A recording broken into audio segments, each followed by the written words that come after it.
Hey everyone, this is Knight Errant Dean Thomas Keith, and you're listening to Firewalls Don't Stop Dragons.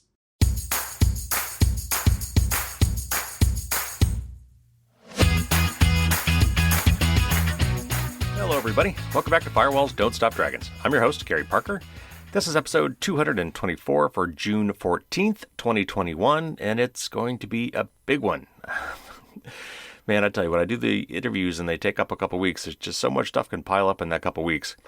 But let me start with a couple quick announcements. The Challenge Coin promotion is still going on. You've got about 2 more weeks to capitalize on that. Again, go to patreon.com, become a patron, and depending on which level you sign up for, you can either get 1 coin or 2 coins. They're really cool. Again, there's no other way to get them, so get them while you can.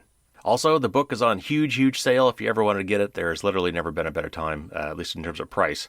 Just go to apress.com. They've got a 55% sale going on for all of their books, actually, both ebooks and paper books, which of course includes mine. That's running till June 23rd, so not a lot of time left on that. The code you want to use is summer2021. So, if you're thinking about it for yourself or updating an older version or getting one for a gift for somebody, now's a great time to do that. Also, you may have noticed that we had a guest. In fact, we had one of my new Knight Errants for the roundtable, gave the tagline for today's show. And we'll have more of those coming in the future because we've gotten some more people signing up for the new level on Patreon. And also, as part of that, I proclaim the knighthood to the realm, the entire realm right here, right now. And let's do another one. So fanfare, please. Our latest Knight Errant is Adam from Appalachia. Adam, thanks so much for becoming a patron. It really does make a big difference. So really extremely happy for all of you that have signed up, and hopefully we'll get some more before this promotion runs out. And while these announcements and proclamations and things and the ability to do a custom tagline and be on the air, all of that will continue to be part of the Knight Errant level, the coin thing only lasts so long. So for that reason, you want to do it sooner rather than later.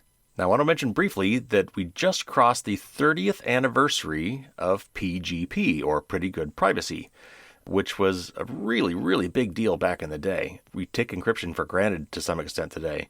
But back then it was anything but, when the internet was really just kind of first coming around and the World Wide Web was starting to take off. Encryption was really weak, and the government did not want it to get better because they wanted to be able to crack it at will. And so it was extremely hobbled. And Phil Zimmerman, who I've had on the show a couple times now, decided that was for the birds. And he knew people in particular that needed to be able to have privacy and secrecy, for their own security. And so he came up with PGP, and it evolved over the years. And amazing to think that it just crossed its 30th anniversary. Now, here's the really cool thing, though. For you guys, I am going to be putting together a little video tutorial on how to run your own PGP key signing party. Now, what the heck is that? Well, when that video comes out, it'll explain all of it. But basically, when you've got these public and private keys, you want everybody on the planet to have your public key, and that way they can send things to you that's encrypted, and only you with your private key can decrypt it. So everyone should get the public key, and only you should have the private key, which is why they're called public keys and private keys. But there's also the chance that you could have this man-in-the-middle scenario where someone could convince you to use their public key instead of the one you intend, so that you encrypt it for them instead of for the intended party, and then they decrypt it, read it, get in on your conversation, and then turn around and re-encrypt it with the real public key and send it on, with the actual intended recipient being none the wiser. So part of what Phil and others in the encryption community did to fix that was create this idea of signing someone else's key and generating a web of trust.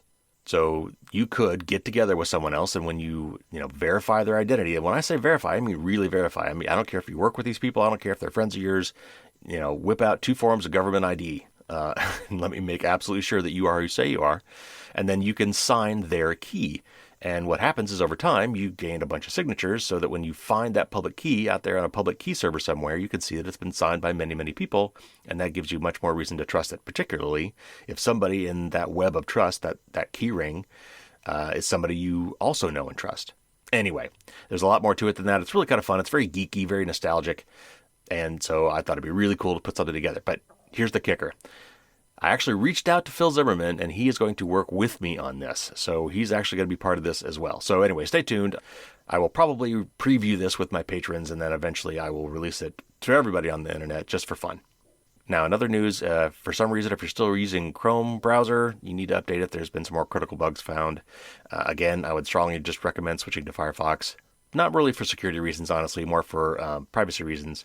But also, Chrome is the target of a lot of bad guys trying to hack and find these vulnerabilities because it's so popular. So, part of the reason you might want to go to Firefox is it's maybe less likely to be a target for the bad guys.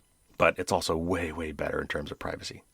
And then also Windows, Patch Tuesday just rolled around, and of course there were a lot of critical bugs there too. Windows looks like it may be out for a really big new release. There's rumors of a Windows 11 maybe coming out. So anyway, when that happens, I'll talk more about that. But in the meantime, as always, just make sure you're staying up to date, keeping that software up to date, because bugs are found all the time, and the bad guys jump on those bugs as soon as they're made public. All right, so what are we talking about today? We got a lot of things to cover. I had to really kind of pick and choose what articles to cover today, and I still have plenty. I told you I was going to talk about Amazon's new Sidewalk feature that was turned on last week, and if you didn't do something about it, you're part of it as well if you have any of the modern Amazon Echo devices or a Ring doorbell. So I'm going to tell you what that is all about and why you might want to disable that feature. But I also have actually a good article about the Ring doorbell. There's been some positive movements there. Actually, I've got several articles this week that are actually good news, which is always a nice change of pace. But the Ring just changed some policies that makes it more public about what they're doing with police departments and how they're requesting videos from people with Ring doorbells about crime scene stuff. So I'll talk about that. Apple has announced some new AirTag privacy improvements, some welcome improvements, some things that I knew Apple would probably be doing, and they did. So we'll talk about what those improvements are. But we'll also talk about we kind of saw this coming too, when Apple released its app tracking transparency program and tried to lock down tracking of you through your mobile apps, that some app developers were going to try to work around that. So some of them have, apparently, and finding other ways to track you. So we're going to talk about that. There's a new WhatsApp quote-unquote security feature that I've got to talk about, and this one, it's going to be hard to hide my snark as I read the article. But they're talking about a more convenient way to identify you when you either uninstall and reinstall the app or install the app on a new phone. That's just ridiculous. So I'll tell you about that. TikTok, if you use that, you're going to definitely want to listen to this part of the show where they have recently changed their privacy policy, which, of course, nobody reads, to allow them to collect some really creepy stuff. And I don't think there's any way to avoid that, but you should at least be aware of it if you're using TikTok or maybe one of your kids is using TikTok. And, of course, ransomware has always been in the news, but there's been some interesting developments with the Colonial Pipeline situation. Colonial Pipeline actually paid the ransom, but apparently the FBI figured out a way to get a good bit of that money back. And we're going to talk about how they did that, how they were able to do that, why they didn't get all the money, and some other questions that naturally arise from that. And then we're going to talk about another just amazing story about the FBI and how it managed to create a encrypted communication system, market it to bad guys, and for years used it to monitor criminal activities, culminating in a massive worldwide bust. That is just a mind-blowing story. It's called ANOM, A-N-O-M. You may have seen this on the news. We're definitely going to dig into that. And then I'm going to talk about yet another facial recognition app or web service that's super creepy, and it's just a sign of things to come. More and more of these things are going to happen until we regulate this stuff. And then finally, another victory. And now ending on a positive note, and this will lead into our tip of the week. And Venmo, after some pressure, has finally made it possible for you to make your Venmo friends list private. Believe it or not, until now, it had to be public. And why that may not seem like a big deal, this article that I'll read before we get to the tip of the week will explain why it really is. All right, so lots to cover today. Let's get to the news.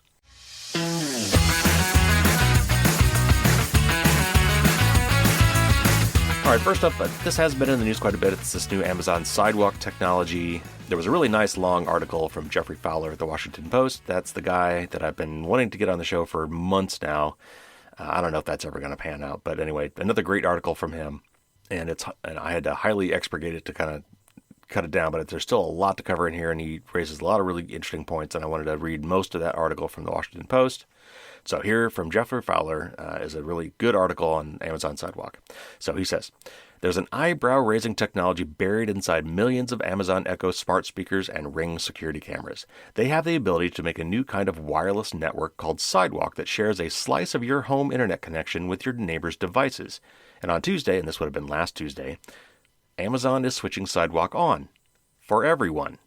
Sidewalk, which is built into Amazon's devices dating back to 2018, raises more red flags than a marching band parade. Is it secure enough to be activated in so many homes?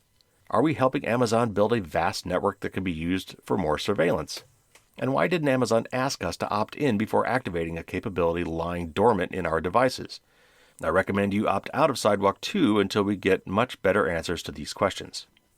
Sidewalk will blanket urban and suburban America with a low-bandwidth wireless network that can stretch half a mile and reach places and things that were once too hard or too expensive to connect. It could have many positive uses, such as making it easier to set up smart home appliances in places your Wi-Fi doesn't reach. That can help your neighbors and you. But by participating, you also have no control over what sort of data you're helping to transmit. In communities where Amazon Ring devices already over-police many doors and driveways, Sidewalk could power more surveillance, more trackers, maybe even Amazon drones. Amazon seems oblivious to many obvious consumer concerns with its increasingly invasive technology. So let me say it. Remotely activating our devices to build a closed Internet of Amazon is not okay. Amazon declined my request to interview an executive in charge of Sidewalk, but over email said it was about making our tech work better. And this is a quote from Manolo Arana, who's the general manager of Sidewalk. This is in his email response to Jeff. He said, quote, "We live in an increasingly connected world where customers want their devices to stay connected. We built Sidewalk to improve customers' experiences with their devices and to benefit their communities," unquote. Reasons we would want Sidewalk, he said, include continuing to receive motion alerts from a Ring security camera when they lose Wi-Fi, or extending the range of smart lights. Later this month, Amazon is also adding Bluetooth Lost Item Tracker Tile and Smart Lock Maker Level to the Sidewalk network. And it is partnering with CareBand, a maker of wearable sensors for people with dementia, on a pilot test including indoor and outdoor tracking and a help button. With Sidewalk, Amazon is creating a more robust network.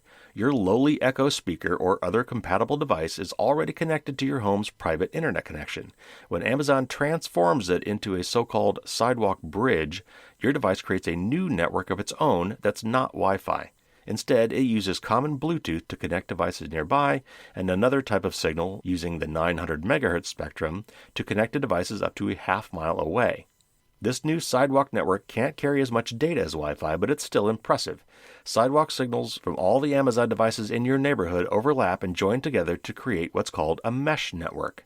And this is another quote from that Sidewalk rep from Amazon. Says, quote, "Wi-Fi is constrained mostly to your home. It doesn't have the range to go into your backyard and into the neighborhood.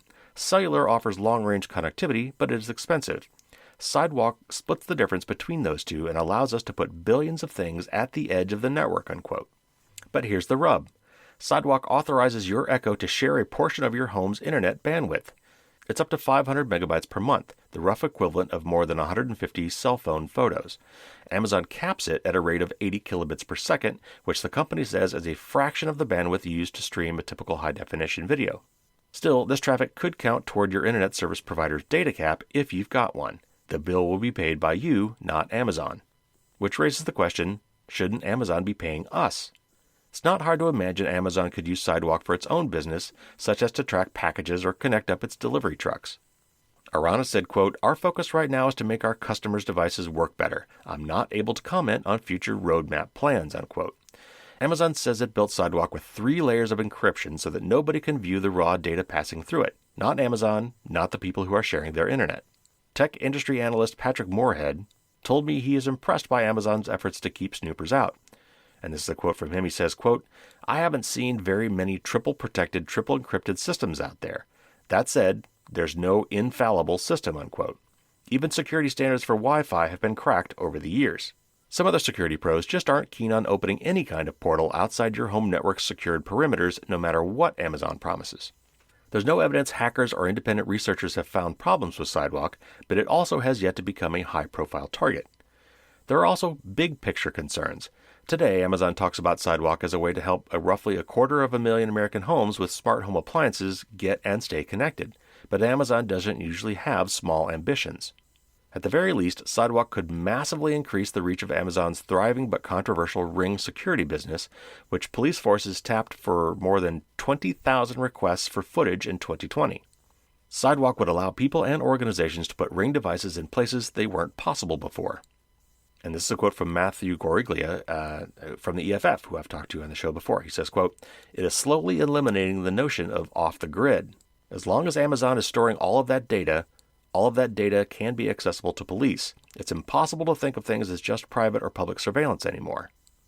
Amazon has been vague about what types of data will be able to transfer across the network, aside from the innocuous-sounding examples such as receiving alerts, software updates, and the location of lost items.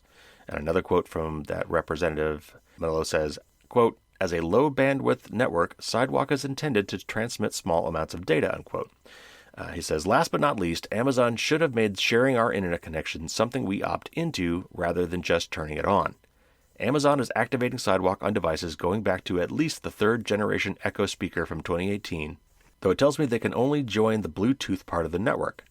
Amazon disclosed those devices had Bluetooth, but not that it might someday use them to build a network. Echo devices capable of joining the long-range part include the latest Echo and Echo Show 10, both announced in 2020. Another quote from Arana says, quote, "We believe Sidewalk will provide value for every customer. We want to make it easy for them to take advantage of the benefits.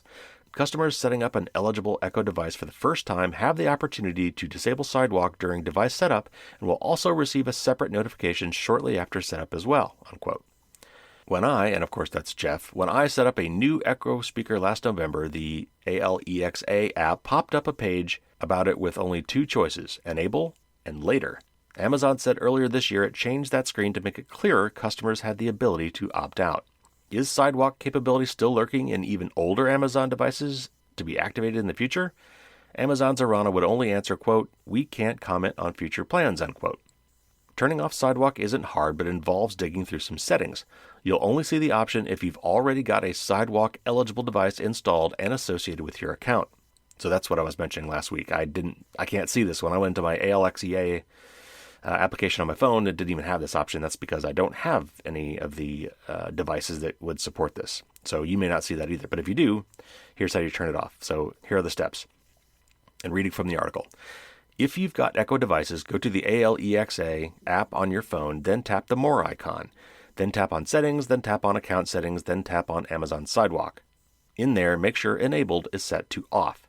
If you've got Ring devices, go to the Ring app on a phone, then tap the three bars at the top left corner to get to the menu. Then tap Control Center, then scroll down to Amazon Sidewalk. If you turn off Sidewalk on one device, it should cover you for all of them. Some people have complained they switched off the Sidewalk setting and it turned itself back on. Amazon says it has fixed that problem. One more thing to keep in mind. There's no halfway option. If you turn off Sidewalk, you won't be sharing your network with your neighbors, but your devices also won't be able to access its network. Again, that's part of a much longer article from Washington Post. Well worth the read. As always, the links are in the show notes if you want to go check it out. But yeah, basically, again, I get why they did this. I get even why they wanted to default to being on, because if it was defaulted to off, no one would turn it on. And kind of the whole benefit of this thing is that there's millions of these devices out there. And if Amazon had to wait one by one for people to be convinced to turn each of those on, it probably never happened. So, but that doesn't justify them doing it. And honestly, it does kind of suck that if you want to do this at all, you've got to share it with everyone. You can't just do it for your own devices. So anyway, I don't think we've heard the last of this. We'll see what happens. But again, I think that, like Jeff's saying, they did go to a lot of trouble to try to make this secure and private, which is great. But, who knows if they'll change that in the future. And also, who knows what's going to happen when this is finally subjected to bad guys or security researchers trying to break it. So there's a lot of problems with this. And this is not the last you've heard of this. I'm sure there will be future stories about ripple effects from turning on this mesh network. All right, some positive news, though. Here's a story from Apple Insider about some welcome changes to Ring Video Doorbell, which is owned by Amazon now. They're sharing videos with the police. So let me just read the article. Amazon is changing how law enforcement agencies can obtain footage from Ring, with the changes making it clear that the agencies are no longer allowed to contact users directly. Going forward, instead of emailing Ring users privately, law enforcement agencies will now be required to make public requests in the Neighbors app. And from a blog from Amazon, it says, quote, "Request for assistance posts can only be issued from verified public safety agency profiles. We have guidelines in place to prevent overly broad requests, and all public safety agencies must abide by our request for assistance policy and guidelines," unquote. If an incident occurs in a user's area, law enforcement agencies have a 12-hour time frame around an incident to request footage from users in the relevant area. Amazon defines the relevant area as being contained within 0.025 and 0.5 square miles around where an incident has occurred. Amazon does not clarify when the 12-hour time frame begins or ends, though.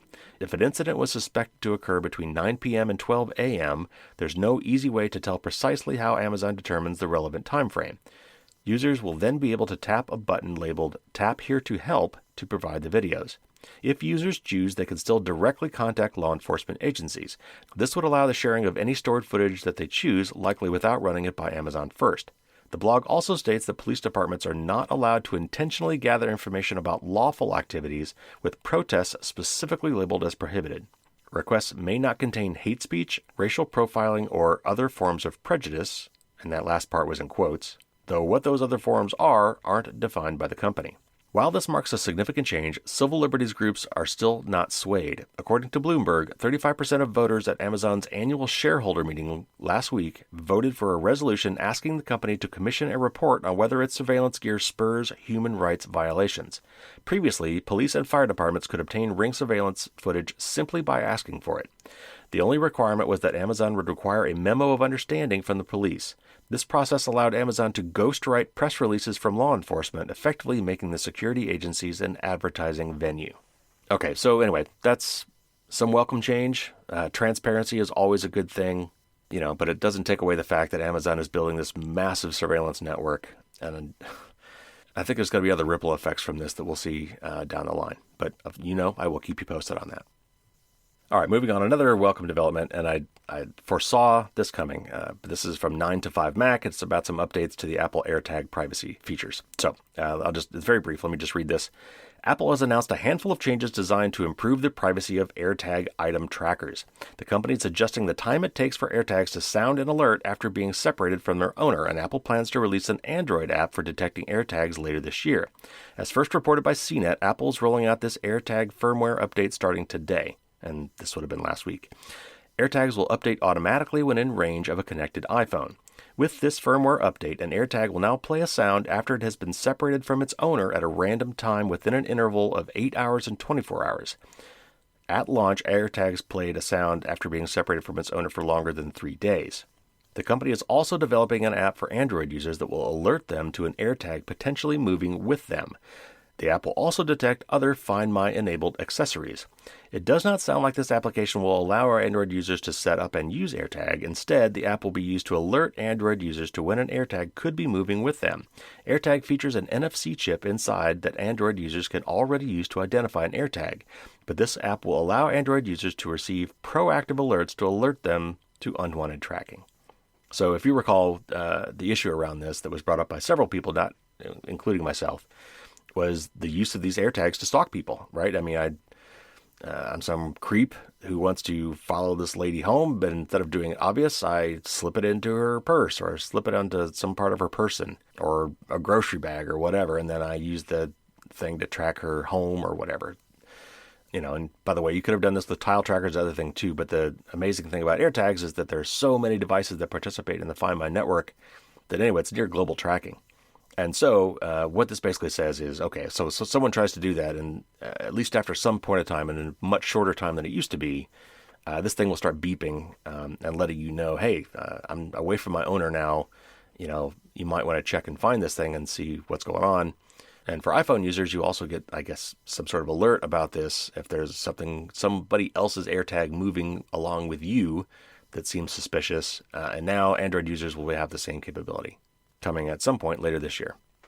And so I got out my AirTag to check its firmware, and it's not updated yet, so hopefully it will soon. But if you want to check yours on your iPhone, go to your Find My app, Tap on the Items tab at the bottom.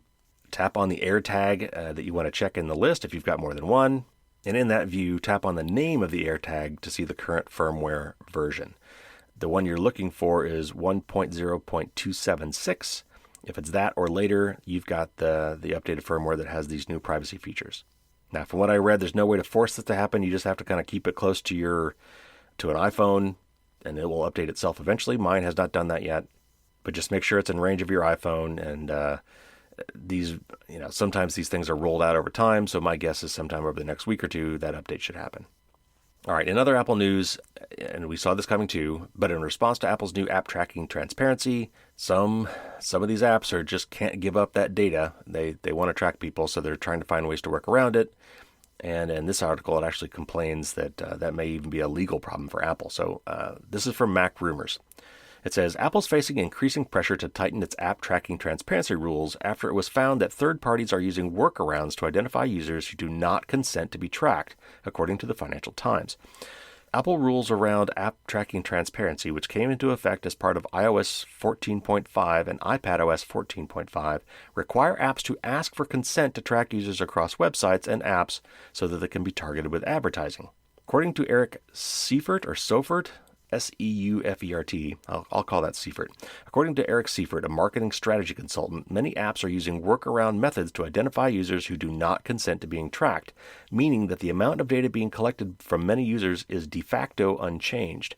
According to an email seen by the Financial Times, one app vendor told its clients that it had managed to continue collecting data on over 95% of its iOS users using device and network information such as IP addresses to determine their users' identities. This secretive technique, known as fingerprinting, is banned by Apple, which insists that developers, quote, may not derive data from a device for the purpose of uniquely identifying it, unquote. Some ad tech groups, used by thousands of developers, believe that looser, quote-unquote, probabilistic methods of user identification, which group users by behavior, are allowed under Apple's rules since they rely on temporary, aggregated data rather than creating unique or permanent device IDs. The situation regarding workarounds and Apple's lack of enforcement has created confusion around what Apple's rules actually allow. Apple told Financial Times, quote, we believe strongly that users should be asked for their permission before being tracked. Apps that are found to disregard the user's choice will be rejected, unquote. Apple declined to comment about whether it makes a distinction between fingerprinting and probabilistic matching under its rules. Apple has suggested that third parties' ability to track users is blocked when users ask them to stop, but if this is not the case, Apple may be subject to litigation over marketing rhetoric and reality. Founder of the Yale Privacy Lab, Sean O'Brien, who we've had on the show before, accused Apple of being, quote, extremely disingenuous, unquote, in lauding its privacy features without adequately enforcing them. And this is a quote from Sean. He says, Apple may find this out the hard way, as Google has in the past, if the company is hit with lawsuits for misleading customers in regard to privacy. Just as it was discovered that Google's location history was never actually turned off in 2018, I think we will find that Apple still allows apps to peer into the windows of consumers' lives, unquote. I would draw a distinction there. In this case, it was Google that was benefiting from that location tracking fiasco. If you recall, there was a setting that you could go and turn off saying, disallow location, or maybe it was even disallow location tracking. I don't recall how it was phrased. But basically, there were other ways, because Google owns so many different things and infests our lives in so many ways. There were other ways for Google to track you besides you just reporting directly your GPS coordinates. And so they were sued because, when someone turns off location tracking, they assume that means all location tracking, and that was not the case. In this case, it's not Apple doing the tracking. It's Apple trying to prevent others from doing tracking. And when they say, they're going to enforce that, we'll have to hope that they do. But, these other companies are going to do their best to work around it too. And there's only so much Apple can do about that. So I'm not sure that really exposes Apple to legal issues here, because it's not really them, lying and saying we're not tracking you when we actually are. It's them saying we're doing our best to try to prevent others from tracking you and giving you the option to say no. And they're finding a way to work around that without our permission or knowledge. So anyway, nevertheless, it's troubling, but we saw this coming, and it's going to be a cat and mouse game, and it's going to be back and forth until we have regulations that make it illegal with some fines that matter to these huge corporations. So this next article is just killing me. It's from Tech Radar, and I guess I don't read these guys that often, but Anyway, let me read this article. I'll try not to be super snarky, but it's going to be hard. And then I will give my opinion after. It's very short. It just says, WhatsApp is working on a new feature that will make logging into the encrypted messaging service less of a hassle and even more secure. And okay, bite my tongue, keep going. Currently, when creating a new account or re-registering an existing one, WhatsApp users are required to provide a 6-digit code delivered either by SMS or phone call. However, the company is developing a new feature called Flash Calls that uses information in the call log to expedite this process. The addition is expected to complement the upcoming multi-device support feature, which will allow WhatsApp accounts to be accessed across up to 4 devices. The Flash Calls option is currently still under development, but WhatsApp offered a first glimpse in the latest beta build for Android version 2.21.11.7. In order for the feature to function, users will first need to grant WhatsApp access to their call log and allow the service to manage calls on the device. This information will be used to facilitate quick login only, not for any other purposes. With Flash Calls activated, WhatsApp will place a call to the user's phone number and then hang up automatically. The purpose is to verify that the last number in the phone's call log matches the number that would usually deliver the 6-digit code. This number is always unique, which should mean the system cannot be gamed to seize control of someone else's WhatsApp account. The new feature will be entirely optional, with users free to continue using the 6-digit code method if they prefer. It will also be exclusive to Android at launch and likely for the foreseeable future because iOS does not let third-party apps request access to call data. So let me summarize this for you. WhatsApp, when you want to use it on a new device or a second device, requires some sort of authentication mechanism for you to kind of sync them up. And currently, that means sending you a 6-digit code, either by SMS or by a phone call, probably reading it to you by an automated message. That's just too clunky. And apparently, WhatsApp, for your benefit only, wants to make that easier. And to do that, all you have to do is let them have complete access to all of your calls. What could possibly go wrong? Now, of course, they're going to say that's all they're using it for, or at least that's what all they're using it for now. But that's so on our system, you're going to, for the purposes of this one special case, which will happen very, very rarely, you're going to give them access to every phone call you've ever made, or at least every one that's listed in history on your phone, so that it can place a call to your phone and hang up immediately, and based on the phone number that called, say, okay, we trust this new device. Your call log is chock full of metadata, really juicy metadata. And there is a reason why Apple on iOS does not allow third-party apps to access it. So anyway, just understand that when that comes up, there's a lot more to it than what they're probably telling you. All right, here's another creepy one, and this is about TikTok.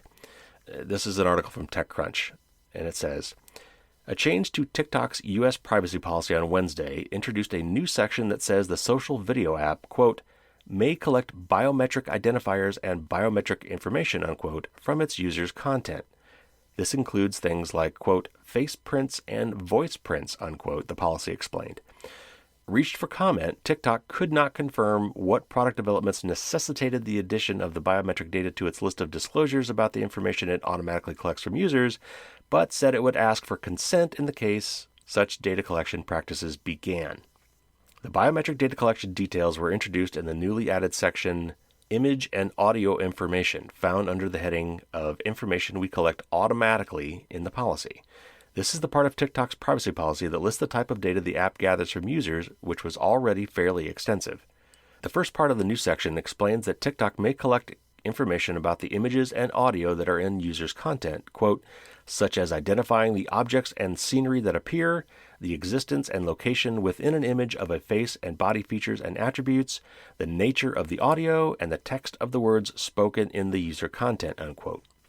While that may sound creepy, other social networks do object recognition on images you upload to power accessibility features, like describing what's in an Instagram photo, for example, as well as for ad targeting purposes.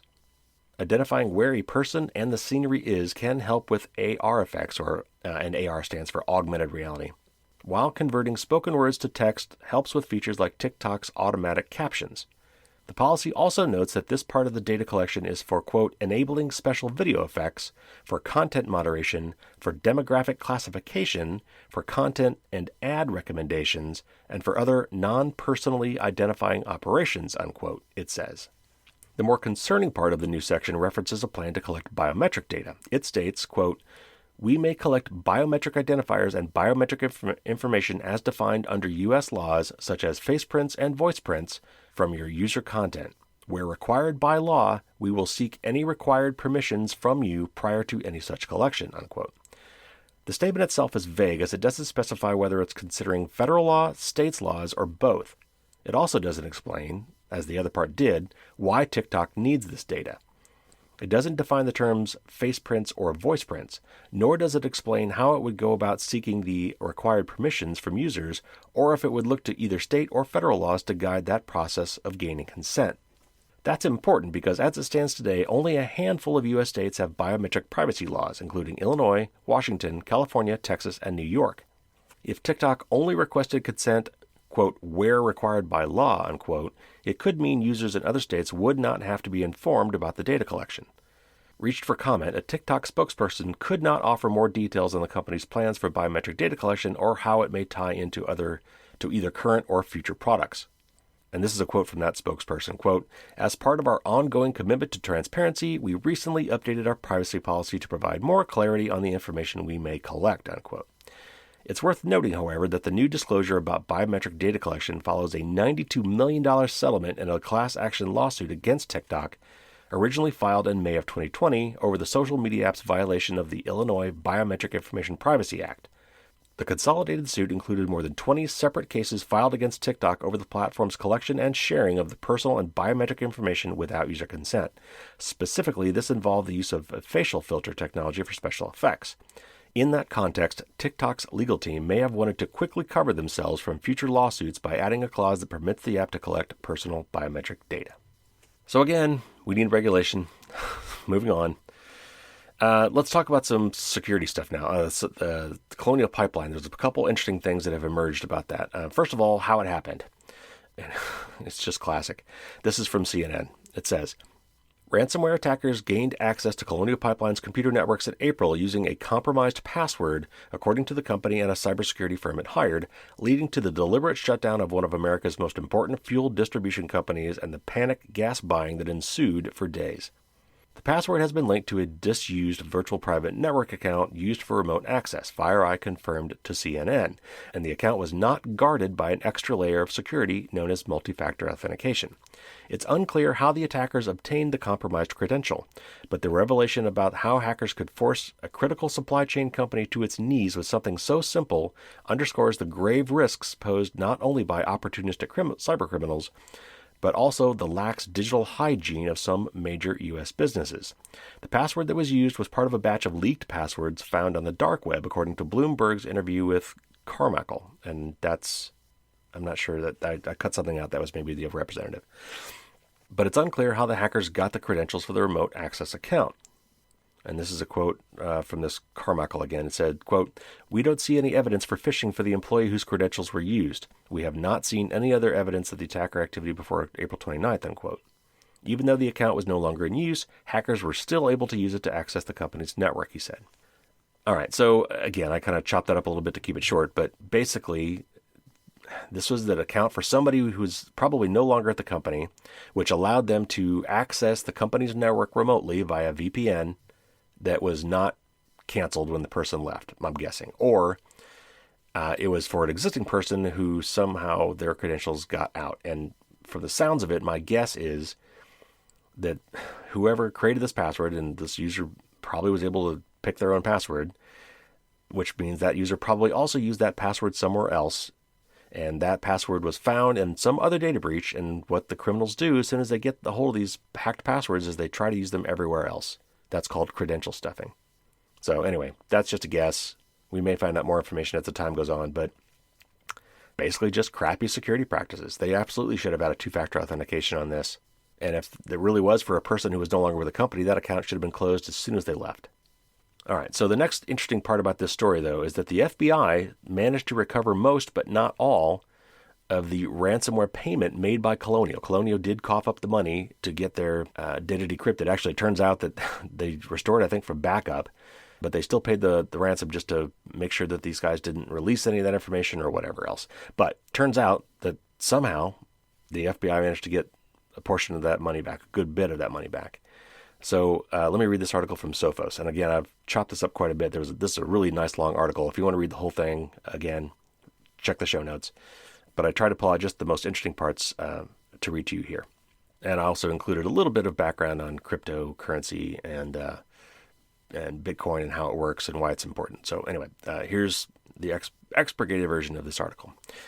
Cryptocurrencies aren't managed or regulated by any central authority such as a financial institution, so transferring crypto coins to someone you don't know and can't identify is like handing over a suitcase full of cash to someone you've never met before and wouldn't recognize again. If you change your mind, or if the seller doesn't deliver the promised product, or the product turns out not to be fit for purpose, then the only way you're getting to get a refund is if the seller agrees to it. There's no clearinghouse that would reverse the transaction, no legal protection built into the process, no regulator or ombudsman to handle any appeal you might make, and in all likelihood, there's no easy or reliable way of identifying the seller even if there were a well-defined international process for settling cryptocurrency disputes. Despite all of that, however, the latest news is that the FBI has apparently managed to claw back 63.7 of the 75 bitcoins handed over by the beleaguered company. That probably leaves you wondering, how on earth was it possible? And if that could be done for Colonial, who paid up in the face of advice not to do so, why can't it be done for everyone else who has ever been blackmailed by crypto coins by cyber crooks? The answer is that although most Bitcoin ownership is anonymous, and although there is no regulatory or baked-in way to force the reversal of an unwanted or unlawful transactions, every Bitcoin payment ends up in someone's Bitcoin wallet, and every wallet has a private key by means of which the contents of that wallet can be spent, i.e. transferred onwards to someone else's Bitcoin wallet. So if the FBI were able to get hold of the private key of the Bitcoin wallet, where Colonial's ransom payment ended up, then it could simply transfer those funds to itself, assuming that it had permission from a court to do so, of course, whether it knew who owned that wallet or not. And that is what seems to have happened in this case. Exactly how the FBI managed to get hold of the relevant private key is part of its tradecraft that it understandably hasn't explained. Of course, this raises the question, why doesn't law enforcement do this for everyone who ever gets scammed by crooks? The answer is that it's simply not always possible.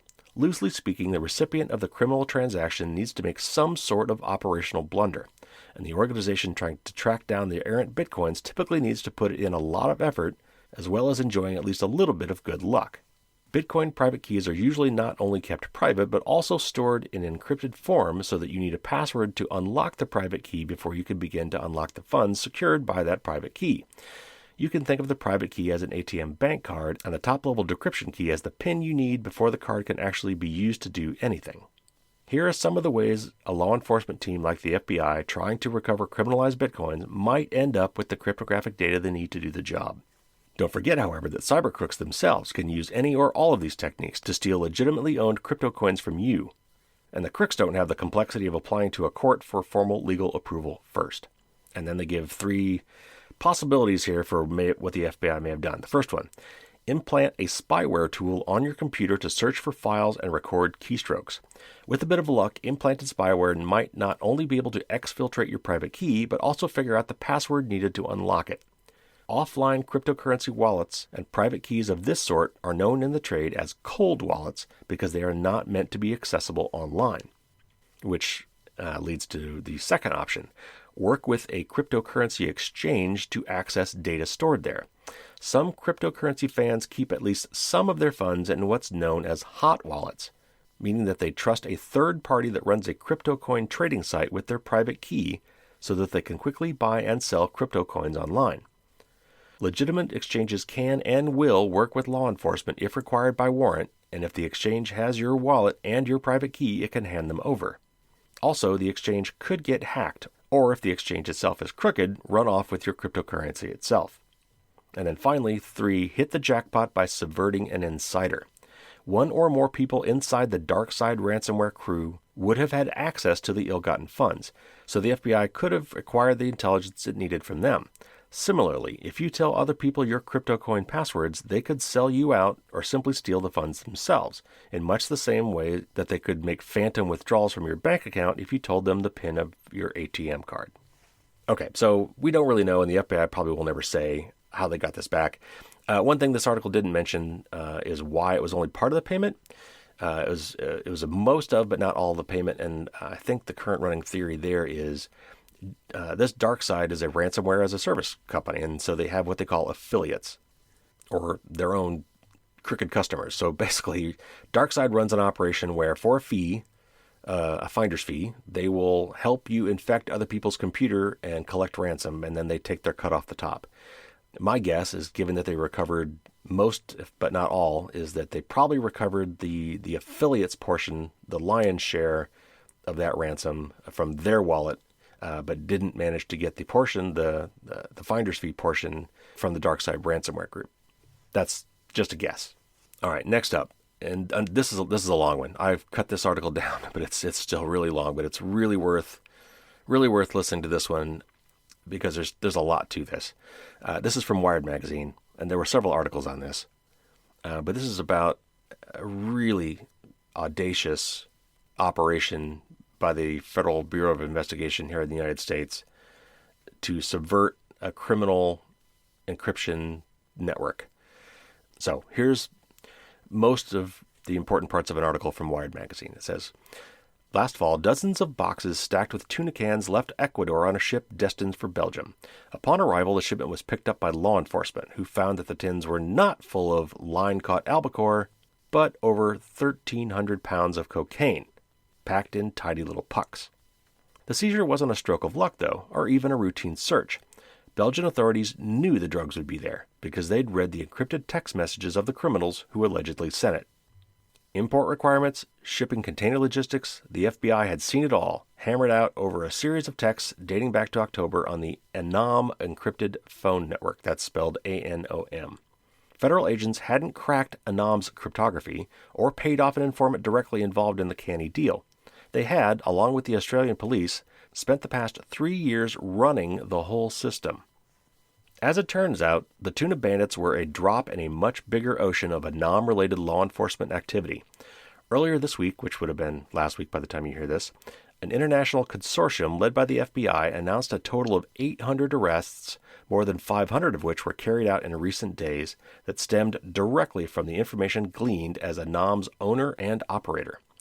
Authorities intercepted more than 27 million messages through the platform from around 12,000 devices and subsequently seized $45 million in international currency, 250 firearms, and more than 32 tons of illegal drugs. The story of how the FBI got its hooks into ANOM is fascinating in its own right. According to court documents, the agency had taken down another communications system marketed to criminals, then convinced one of its developers to become an informant. At the FBI's request, the unidentified person snuck an addition into ANOM, a calculator app that relayed every communication sent on the platform back to the FBI. The ANOM takeover was an audacious bit of intelligence work. It also raises serious questions about the broader encryption debate. The U.S. Department of Justice and law enforcement agencies around the world have increasingly lobbied in recent years for access to end-to-end encrypted communications platforms, which keep data scrambled and undecipherable at all points on its journey across the Internet. Content like messages or phone call data is only decrypted locally on the sender and receiver's devices, making it difficult for law enforcement to access it remotely or through subpoenas. In many cases, such services also simply act as pass-through for encrypted communications and don't store the data at all. The FBI calls this lack of visibility going dark. The agency's repeated preference, along with other law enforcement agencies around the world, is for companies to create so-called back doors into those systems to allow officials special access. Security researchers unanimously agree that you can't create that sort of intentional weakness without endangering the security of all data on a given service. And the ANOM operation, along with several other high-profile cases in recent years, suggests that going dark is not as much of an impediment as law enforcement insists. The FBI and DOJ have certainly been known to overstate their need for backdoors in the past. In a notable 2016 public standoff with Apple, the agency demanded that the tech company create a tool that would allow them to unlock one of the San Bernardino shooter's iPhone 5C. Apple resisted, and the legal dispute ultimately ended in a draw because the FBI was able to buy a third-party tool to access the device. A similar situation presented itself last year. The DOJ was again able to get the data it needed without forcing Apple to produce a universal iPhone cracker. Law enforcement can also still access encrypted communications if they gain access to and unlock the physical devices involved. Also, cloud backups have provided key evidence in countless cases. One lesson to take away from Anam, though, is that while it was effective in many ways, it came with the potential collateral damage to the privacy of people who have not been accused of any crime. Even a product geared toward crooks can be used by law-abiding people as well, subjecting those inadvertent targets to draconian surveillance in the process of trying to catch real criminals. And anything that normalizes the concept of total government access, even in a very specific context, can be a step on a slippery slope. Cases like Anam and other cases of law enforcement agencies secretly operating secure communications companies may not fulfill law enforcement's wildest dreams about mass communication access, but they show, with all of their escalations, gray areas, and potential privacy implications, that authorities still have ways to get the information they want. The criminal underworld hasn't gone nearly as dark as it may seem. And there was a reference in that last sentence there. It was a link in the article, which I can't really say, as I'm reading it. But it was referring to an article about a company called Crypto AG, which I think somewhere in Europe. It may have been out of Germany, but it's been, running the supposedly encrypted communications service for, I think, decades. Turns out that it was all a front, and it was run by the CIA. So anyway, I think for me the most disturbing part of this is the same disturbing thing from the Crypto AG thing is, how do you trust anything anymore? I mean, some really smart, very determined people, or people determined to have secure communications, who I assume would have tried to vet these companies, came away thinking these were the real deal, and used these to send really incriminating information, and got stung. It makes it really hard to know who to trust. And, I guess this is another reason why open source software is such a big deal. Because if you can download and compile and run the software yourself, that's maybe the best way you can semi-guarantee that your stuff is really private. And the other thing this brings to mind is that these devices were compromised by some other seemingly harmless app that was on the device. And when you're on the device, even though you have end-to-end encryption, what that means is that at either end, it's unencrypted. So the device itself, because it has to show it to you, has to be able to decrypt that data. And so on that device is the decrypted data. And if there's something else on that device, if that device is compromised, if there's a rogue app, or if somebody can get into that device, then they can still get to those communications. All right, next up, we've talked about Clearview AI before, and that's the company that is supposedly only for law enforcement, helping them find people based on photographs.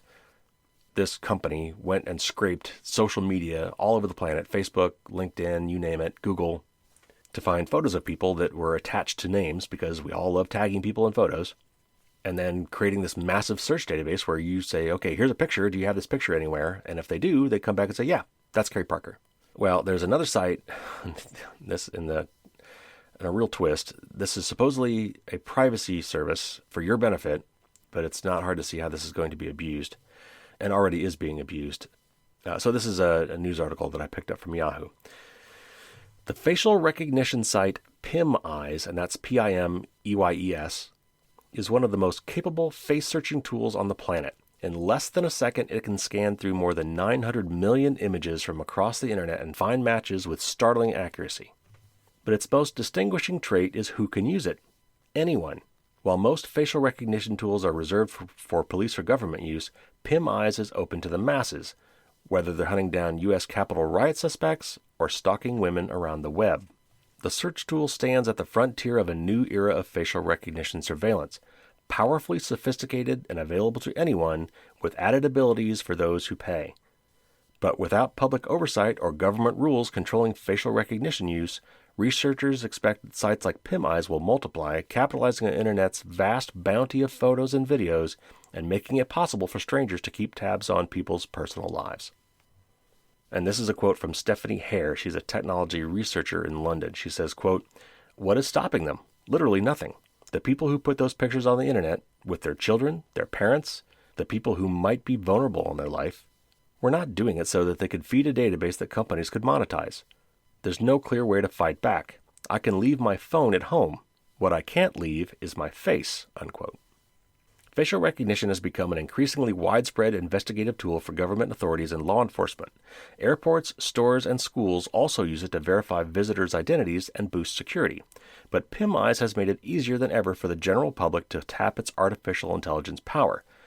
When a user submits a photo of someone's face, the site will return a catalog of images linked to other places where that person appears around the web, including old videos, news stories, photo albums, and personal blogs.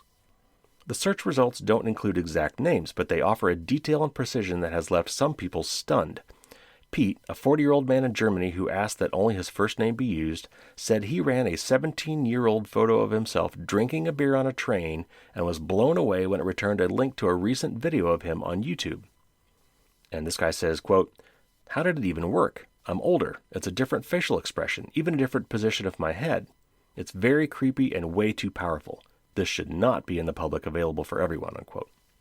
PimEyes says in its online quote-unquote manifesto that it believes searching for one's face online should be a basic human right open to anyone, not just corporations and governments, and that the company's work is, counterintuitively, a boon for privacy.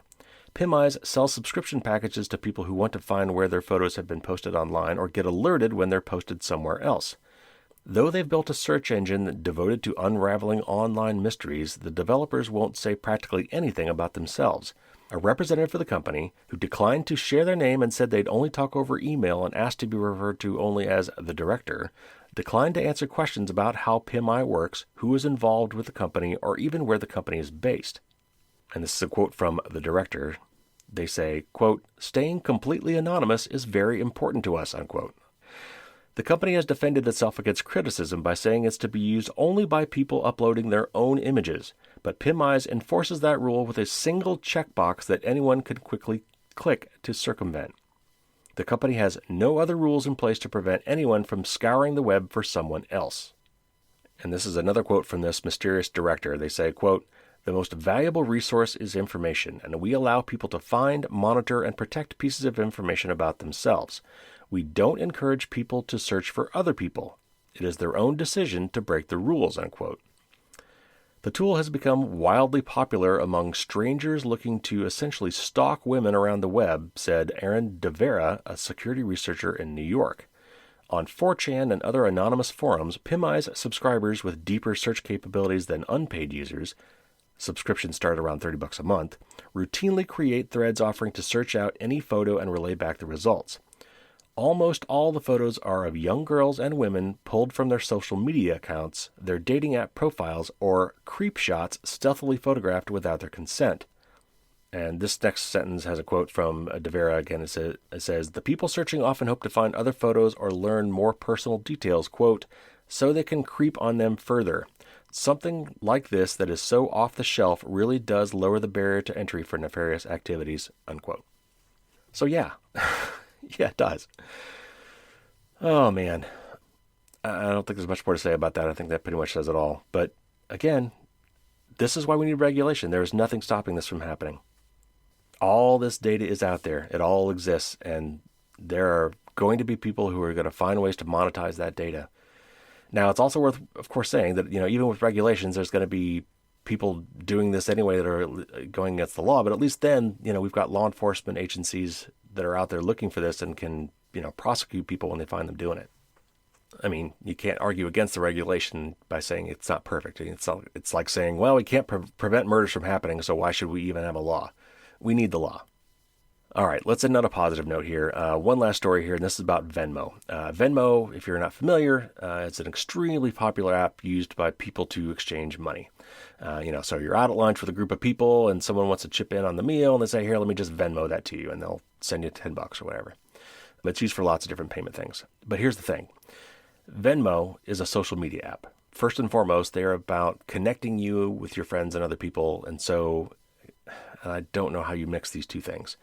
But by default, kind of like Facebook has done for a long time, by default, all these settings are public, meaning that if you don't take steps, your purchases and your friend list are available to anybody else who wants to find you.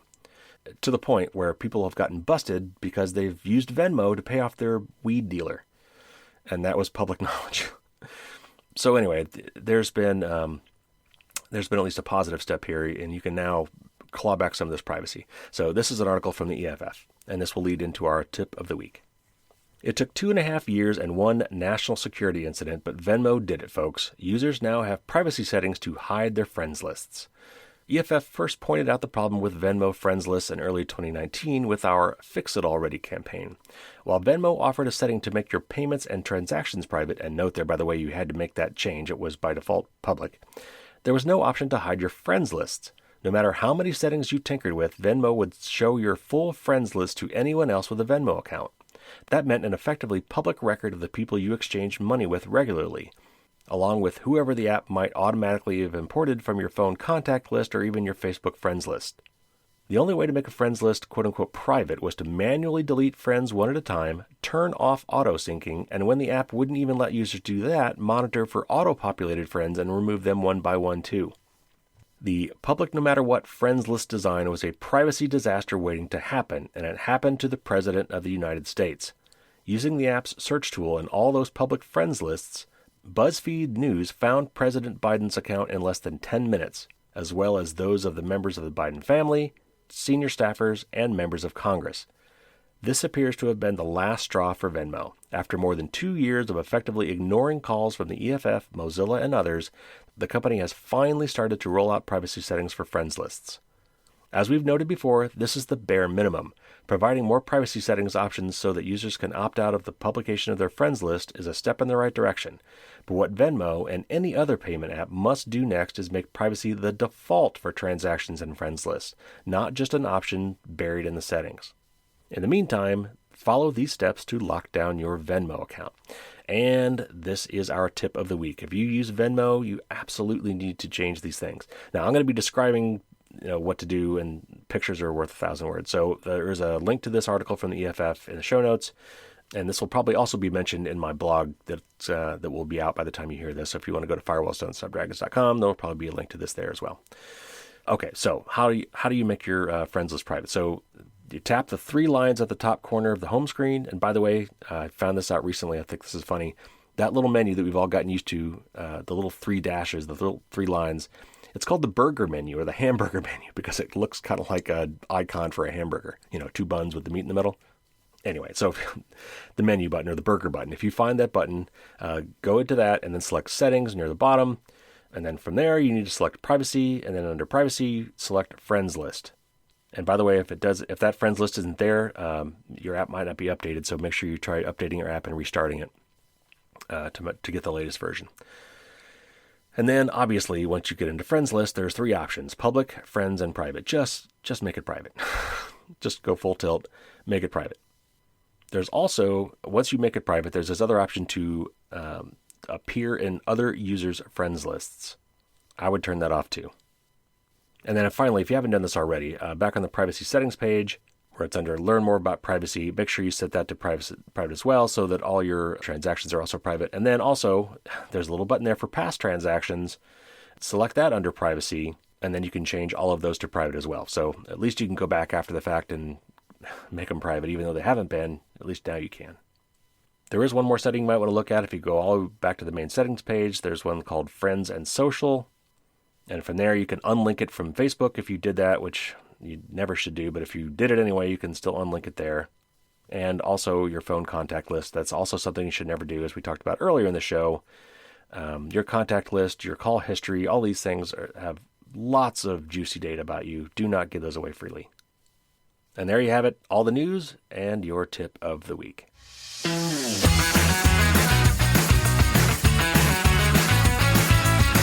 All right, long show. I can always feel it in my voice after a show like that. I've edited this down. I've been talking for well over an hour and a half recording this so far, and it's been, I'm sure, edited down to much less than that. But nevertheless, I always feel it on my throat after doing a long episode like this. Just a few more things, though, before we go. So first of all, again, I'm starting to do some public speaking now. If you'd like me to come speak to your group, well, virtually, go to bit.ly/firewalls-speaker. That's bit.ly, and capital F on firewalls and capital S on speaker. And of course, if you go to Firewalls Don't Stop Dragons, go to my contact page, you'll find this there as well. But that's a form you can fill out to request me to come speak to your group. Currently, I'm just kind of doing that part for free. If it's a really large group, we'll talk about that. But what I'm starting to do now also, though, is do some one-on-one consulting. So if you would like some help with your privacy and security stuff, I'm doing that as well. And you can find my contact information for that also on the contact page of firewallsdon'tstopdragons.com. We've got some great shows coming up. I've got an interview with a gentleman from a U.S. agency that is trying to make us all more secure with something that seems mundane but is really powerful, called a software bill of materials. We're going to talk about that. I've got another cybersecurity expert interview coming up. That's coming up soon. But next week, and I actually juggled around my order of the interviews because I just interviewed these guys. I haven't even edited it yet, but it's going to come out in next week's interview. I'm kind of pushing it ahead because this group runs what's called a Hack-A-Sat program, which is SAT for satellite. So we're going to have a really fascinating interview about hacking of satellites, both commercial and government. And basically what these guys are doing as part of DEF CON, which is the big hacker conference coming up, and I'll talk about more about that in a minute, they have this program, kind of like a bug bounty program or a bug finding program, where they bring in some satellite stuff and tell hackers, go at it, find bugs, help us find things so we can fix them. And it's going to be a fascinating interview.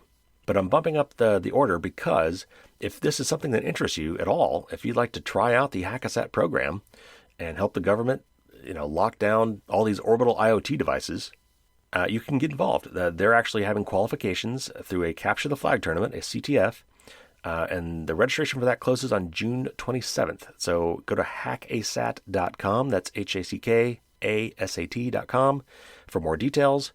There's lots of big prizes if you're interested. But anyway, I wanted to rejigger the schedule to make sure that we did this before then. So especially, after you listen to the interview, you might be more inspired. And you'll have a chance to apply for the qualifications for that. So as I mentioned, DEF CON. I am going to DEF CON. I'm really looking forward to it. It's my first foray into this massive hacker conference. It's going to be a little bit weird this year because it's still kind of hybrid due to COVID. But I'm cool with that for my first DEF CON. DEF CON Lite will be okay. But here's the part that might be interesting to you. I'm planning to take a recorder with me and get some action stuff from the floor at the DEF CON conference, from some of the presentations. I'm going to record some material while I'm there and do a DEF CON special when I get back. And here's another kicker for you. If you happen to be at DEF CON, I'd love to meet up and say, hey. You can find my contact info again from my website. But if you get a challenge coin, the one probably rarely used benefit of the challenge coin is that if you present one to me in person, it's good for a free drink on me. So again, if you go to patreon.com and search for Firewalls Don't Stop Dragons there, you'll find all the information about the challenge coin. There's also an article on my blog article about it at firewallsdon'tstopdragons.com. Lots of ways to find out about that. But if you become a patron and you get a coin and you're going to DEF CON, or, who knows, maybe you'll meet me somewhere else. If you present that coin, first round's on me. Now, there's been lots of other stories that I didn't cover today. Apple just had their big worldwide developer conference that they do every year. They announced some really cool new features for the Mac and for iPhones and iPads and all the other Apple stuff. iOS basically and Mac OS changes. I will cover those later. There's also been some announcements for Android as well, Android 12, some other privacy features. So maybe I'll just do a whole news show at some point about those. I'll wait a little bit longer because a lot of times they announce these things and they get delayed or they get changed.